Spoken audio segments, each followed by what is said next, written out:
Divorces are already a really stressful thing. What if they are stress upon stress? Let's grab a blanket, turn off your lights for true scary horror stories that happen while getting a divorce. When your worst encounter is within your family. I was still a child when this story happened. My parents were divorcing, but my father has always been violent. As he was not looking for an apartment himself and was very, very demanding, he was still living with us during the divorce. One night I had the biggest fear of my life. My mother put us to bed early, my sisters and I. I still had trouble sleeping because I could hear my dad yelling insults at my mother for hours and hours on end. He didn't understand why she wanted to leave him. It was obvious, his narcissistic behavior, but these kind of perverts usually do not recognize their own fatal mistakes. They think they are perfect. That night, it must have been almost midnight and I was just starting to doze off when another scream woke me up. This time it was my mother. My sisters and I got up running and found my mother crying on the stairs. My father had slapped her so hard, her head had banged hard against the wall. She was yelling at him not to touch her. We immediately rushed towards her to surround her and protect her. I was 9 years old at the time, but I understood. After all, I had always been afraid of my father. He always hurt us. I was afraid of him, but I refused to leave my mother to him. We took my mother to her room while my older sister prevented my father from coming upstairs. He kept saying she was hysterical and mad. Above all, do not admit that it was he who was causing the whole problem. My mom struggled to calm down, but told us to get dressed quickly. When my father saw us coming down dressed to go outside, he started insulting her again by asking her where she was taking us, as if she had to tell him. After that, he decided to hit one of us. She told him she was taking us to the McDonald's to clear our heads. She took her jacket and put us in the car before we drove off. She didn't take over to the fast food business at all. She drove around town, pulling into a parking lot that I didn't even know. From there, she guided us without the car to the city center. Up to the police station. It was too much. She had seen the hate in his eyes. He could have beaten her to death if we hadn't arrived. Just as we got to the door of the police station, we saw my father. He was coming out of the park just in front. He had been looking for us. Unfortunately, he had seen us too. We rushed inside, and seeing our panic, a policewoman took us to an office. As she closed the door, we heard my father enter the building, yelling insults, asking where my mother was while calling her names, saying she had nothing against him, that she had no right to do this, that sort of thing. He screamed like that for almost a whole hour. I was in tears in my mother's arms. My older sister was shaking with fear. My other sister was the only one who could speak and tell the officer who stayed with us everything that had happened. After a while, he finally left. The police station suddenly became silent. Another policewoman poked her head through the door and asked if he had been drinking, but no, he never drank. He was naturally like that. The police explained to us that they told my father to take his things and leave. They made us stay in their premises for a while to make sure he was gone, while taking my mother's statement. My mother, however, still wanted us to take to a fast food restaurant before returning home. My sister absolutely wanted to get her cell phone back, which she hadn't taken in a panic. The police were all very reassuring, I guess. They asked us to call them urgently if my father came back, then we were able to drive home.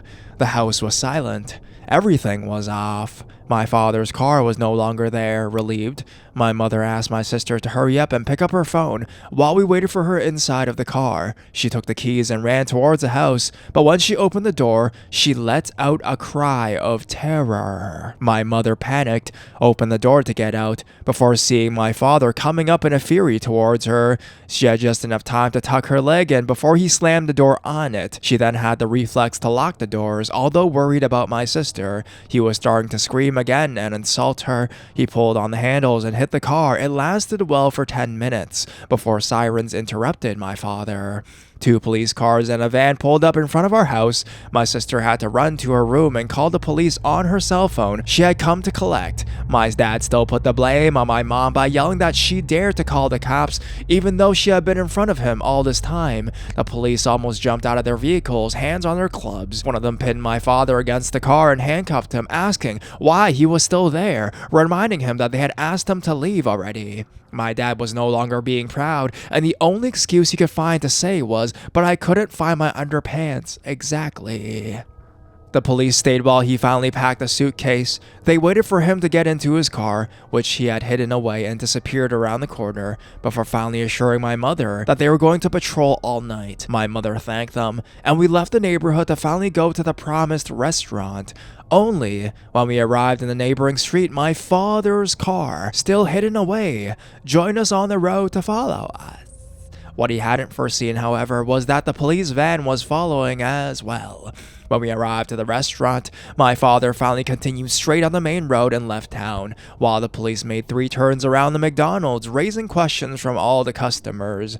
When we got back, we were afraid he would be waiting for us again, but as promised, the police came on duty all night. Needless to say, we didn't really sleep that night, and struggled to sleep for several weeks.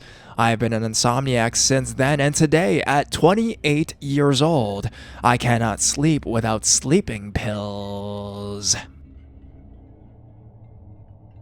Be careful who you give your keys to. Several years ago, I was in the midst of an acrimonious divorce from my then husband, full of crazy allegations and typical angry feelings centered around custody of our child. As with many divorces, friends and professional colleagues seemed to pick one side or the other. In my case, there was one sort of professional contact who reached out to me after hearing about the divorce, who offered to be a witness for my case because of some experiences he related that I'd been previously unaware of regarding my ex's behavior out at networking events. After this initial call, he started calling on a semi-regular basis to make sure that I was okay. This wasn't someone I knew well prior to the separation, and he was much older than I was, but claimed to have experience with divorce and custody, and I figured it was a good idea to be polite and not, alienate him, since his testimony was important per my lawyer. I kept things pretty friendly, but I always had a weird feeling about him, and after about a few months, he called one day that my son was very sick, and when I told him I couldn't talk and explained why, he offered to run to the store for me, which I honestly appreciated. But after that, he was dropping by the house uninvited, or he would stop by with cookies for my son, etc., etc. Again, I kept telling myself to keep things polite. The divorce is coming soon. Don't make this guy mad. He had called me out of the blue, and I was worried at this point. I was walking a very fine line being polite, but clearly not interested, and that if he got mad, he might decide to go testify for my ex and says who knows what. During this whole time, he had also helped me set up a security cam system my dad had mailed me, and at one point, I needed someone to walk my dog, and he had offered to do it. He used and returned a spare key the same day. One evening, he showed up while I was painting, and insisted on sticking around to help out, even though I was having my starting over a catharsis and wanted to do it alone. Just after the painting day, he came around again uninvited and unannounced with magazine photos of decor and started carrying on in this maniac way about how we could finish decorating the house together. I was so weirded out that I made an excuse to leave, started ignoring his phone calls, and told my son and dog to stay with my parents for several weeks to avoid a drop-in. I came home a few weeks later thinking he would have gotten the hint, and it was a quiet day. The following morning, I took my son on an outing, something like the zoo, and we both came back hot and tired. I put my kiddo down for a nap in my bed, and I decided to close my eyes with him. I woke up maybe an hour or so later, and it took me a moment to realize something was way off. As I am blinking off to sleep, I realized that there was a rose bush sitting on my bedside table that I most definitely had not put there. There was a post-it notes on it, something about planting it in the yard. I start shaking immediately because I recognized the handwriting and stood up to go splash some water on my face and decided whether to call my parents or the police. As I stepped into the bathroom, I realized that the mirror was covered in post-it notes, all with super creepy messages that were intended as like love notes or with affection, but which all scared me.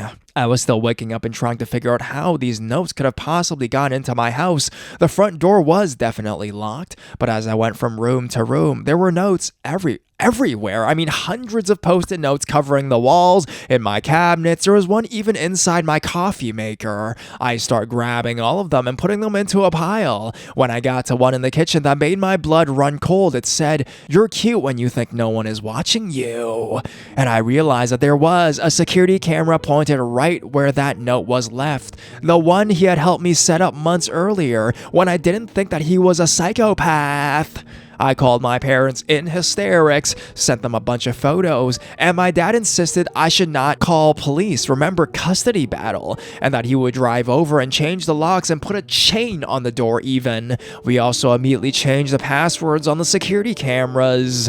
The security cameras, I realized he had just paid attention to my passwords when I was setting up the system, but the only way I can figure out that he got in my house is that he must have made a copy of my house key the day in which he had it, and because my dog had gotten to know him, he wouldn't have barked to warn me, which also scared the crap out of me. I was absolutely horrified. This man had been in my house for a long time. There's no way he could have put out so many notes so quickly, and he was right next to my face and my feet from my son while we were sleeping and somehow thought that that was okay. I left and stayed with my parents again for a few days, afraid of what he was going to do, when he realized that now he was both digitally and physically locked out of my house. When I came home, my son had gone to his dad's for the night, and I was home alone, on the phone with another friend from out of town. At about 10 p.m. at night, this man showed up at the door, pounding on it, trying the locks, screaming obscenities and demanding to be let into his house. Gone were all the niceness. This was someone completely furious and derailed. All I could do was hide in my bathroom until he left. What felt like an hour later, this was St. Patrick's Day, so I am so sure that he had been drinking. After that, there were several other times someone would start knocking on the door in the middle of the night, always when my son wasn't home. He tried reaching out using fake social media accounts several times, always getting blocked. Years later, I discovered that he had friended my mom on Facebook and was therefore still able to see all the photos of us she had posted or shared, and there was a huge argument when I saw in a conversation they were having about me and how he can get back into my life. I sold that house 2 years later, still finding new notes even as I was packing, and I am more than relieved that he no longer knows where I live.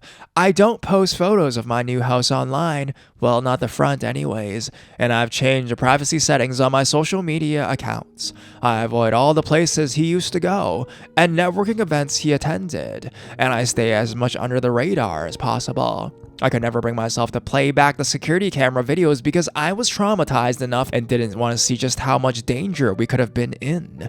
Hopefully he never sees this post, but you know who you are. I hope our paths don't cross again. Break-in after parents' divorce.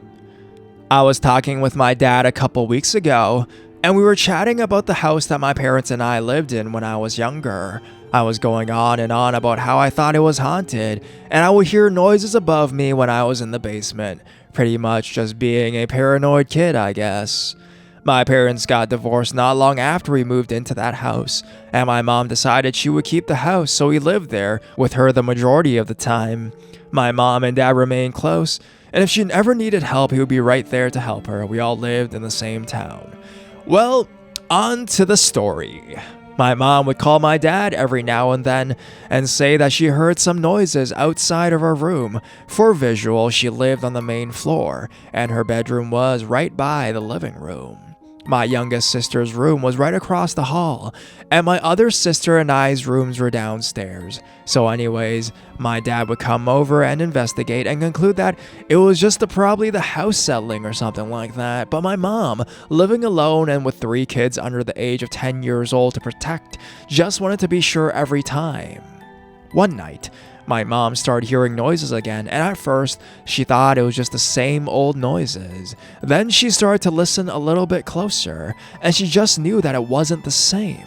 She was hearing footsteps in the living room, and walking by her bedroom door. There was someone there, and she knew it. So she called my dad on the phone and asked him to please come over because there was someone in the house for sure this time. My dad was a police officer at the time, so he booked it to the house with his equipment and found my mother in her room scared out of her mind. He calmed her down and went to check out the rest of the house and made sure that the kids were all okay. So he walked around the main floor checking closets and came to the back door, which led right down the stairs to the basement, and found it wide open. I know it's not a very good ending, but it scares the shit out of me knowing that someone was actually in our house in the middle of the night, and probably had been in our house multiple times before that. So, dude who broke into our house in the middle of the night, I am so glad that we did not meet.